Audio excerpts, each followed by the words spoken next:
Internet. Yeah, this is my second upload of, today. But, yeah, I'm kind of annoyed. Right now, I'm going to talk about California drivers. They suck. If you ever meet, like, any, normal California driver, I bet you, the ones that you meet on the freeway, they probably lied to get their license. They drove legally that one time during their driving test, and then afterward, they just ignored every human traffic law possible. You get on the freeway, and it's 65 miles per hour for the speed limit, right? It says that on the speed limit signs. And most of the California drivers, most normal ones, go 90 freaking miles per hour.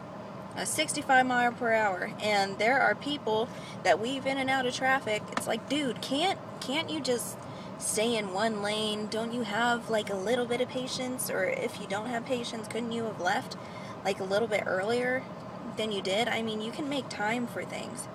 But to go, okay, I'm in this lane, I'm in this lane, I'm in this lane, I'm in this lane, I'm in this lane! No. No, sorry.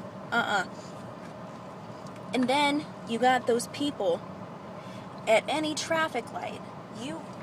Like any normal street traffic light, that, okay, there's those people who, they see the light turn yellow maybe 10 seconds before they get there, and they're like, oh, I still have time. So then they get in the intersection after the light has turned red. That is a traffic accident waiting to happen. And then you got those people who decide they are going to turn in like a divider, and they are going to sit there and wait. Or, those people who, like, on any given traffic day, there are those people that, well, you know how sometimes there's traffic lights that, you don't know how long they're going to last, and then right after them, like, there's traffic, like, after that light, and there's, like, a long line of cars. You need to wait for that long line of cars to move up before you cross the intersection, because then you are blocking this intersection. You're blocking it. And then the people coming from this way, they can't do anything because you were stuck in the middle of the intersection because you couldn't wait your freaking turn.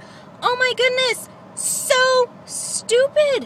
Why would you want to give everybody else a traffic accident? But the thing that made me want to start this video is, okay, my grandparents are going to be out of the house for a few days. So I am, in charge of, picking both my brother and sister up from school and, taking them there, like, in the mornings and stuff. My brother goes to a junior high, and it gets out at 2:15. And you know what time you can get parking? Like, the last possible time you can get good parking?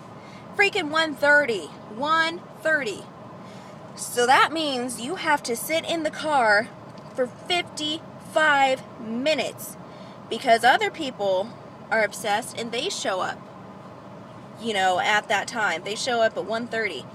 And then what I love today, what really made me want to go on a rant, is I came to pick up my brother from this school, right over there, this school. And as you might be able to see, the lovely mountains up there. But I came here to pick up my brother. And I left at 1:40. I'm like, okay, I live 5 minutes away. He gets out at 2:15. Sure, I'll be able to get parking. Sure, I will.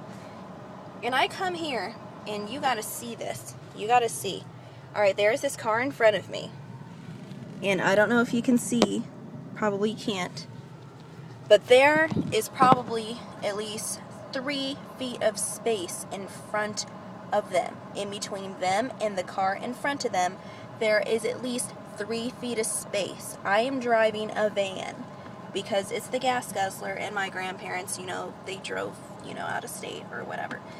So, you got me trying to park in this little teeny tiny parking space. Little teeny tiny parking space. There, and I was trying to straighten up for like 10 minutes just because the car in front of me could not move up like 2 feet. Give me some slack. I am driving a van. I'm going to be taking care of my siblings for a couple of days, and I don't have time to take like 10 minutes to park a car in the same parking spot because you can't just move up a couple of feet so that way I can have a little bit of room and you can still have plenty of room. What is up with that? Seriously. Seriously, look at, okay. Nissan people. Yeah. Wonderful Nissan people. I hope that there's, you know, good people who buy those cars, because this idiot in front of me is pretty darn selfish. So yeah, that's kind of, yeah. Yeah, okay. Well, I feel a little bit better. And I think maybe the car in front of me and the car behind me, who, by the way, they actually guided me, you know, when I was backing up. They got my attention to my mirror, and they're like, okay, come back. Okay, stop. They were, you know, helping me, because I don't have anybody to help me, you know, to guide me when I'm backing up. Because I can't see, you know, exactly how much room I have back there. So thank you to the car behind me. That wonderful, wonderful car. May they have many, you know, blessings upon their life. But this car, really, they don't have, like, they can't just move up a little bit? Really? But, you know, those cars, the car in front of me and the car behind me, are probably wondering why the heck I keep flat holding up my phone, you know, in their direction. But I didn't really look closely at their license plates, so I don't think I'm breaking any laws or whatever. I just know that there's a red car and some sort of maybe black, blue, green colored car in front of me. Oh, and the car just moved up. Yippee! The car moved up because that car decided to leave. That's wonderful. Well, the car in front of me sucks, but at least they had the decency to move up a little bit. So, okay. Everything's going to be okay now. Surprise! Not really. I'm still kind of mad. Okay, bye.